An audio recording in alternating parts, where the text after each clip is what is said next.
નમસ્કાર દર્શક મિત્રો, આપ જોઈ રહ્યા છો અરવલ્લી ગુજરાત ચેનલ। સૌથી મહત્વના સમાચાર મળી રહ્યા છે મોડાસાથી। મોડાસાના ગૌરક્ષક કાર્યકર્તાઓએ વહેલી પરોઢે બે ગાડીમાંથી 1000 કિલો માંસનો જથ્થો ઝડપીને મોટી સફળતા મેળવી છે।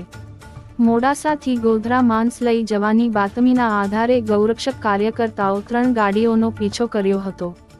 પકડાયેલ ડસ્ટર કાર પર ગવર્મેન્ટ ઓફ ગુજરાત અને બીજી કાર નિશાન સની કાર પર એડવોકેટની સ્ટીકર લગાડેલી બંને કારમાં પ્લાસ્ટિક મેનિયાની થેલીઓમાં માંસ પેક કરીને લઈ જવાતું હતું, જે બંને કારોને ડુંગરવાડા રોડ પર કોરલ સિટી અને કોલેજ પાસે આવેલ મહાકાળી મંદિર પાસે માંસ ભરેલ 2 ગાડીઓ જપ્ત કરી હતી।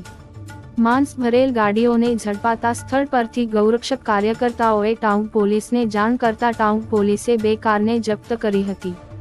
3 કારમાંથી એક પાયલોટ કાર ગૌરક્ષક કાર્યકર્તાઓ પકડથી દૂર રહી હતી, જ્યારે જીવના જોખમે માંસ ભરેલ કારોને રોકીને 2 આરોપીઓને પોલીસે હવાલે કરતા મોડાસાની ગૌરક્ષક ટીમની કામગીરીને લોકોએ બિરદાવી હતી। આ મામલે મોડાસા ટાઉન પોલીસે 2 આરોપીઓ પાસે પૂછપરછ કરીને કાર્યવાહી હાથ ધરી છે।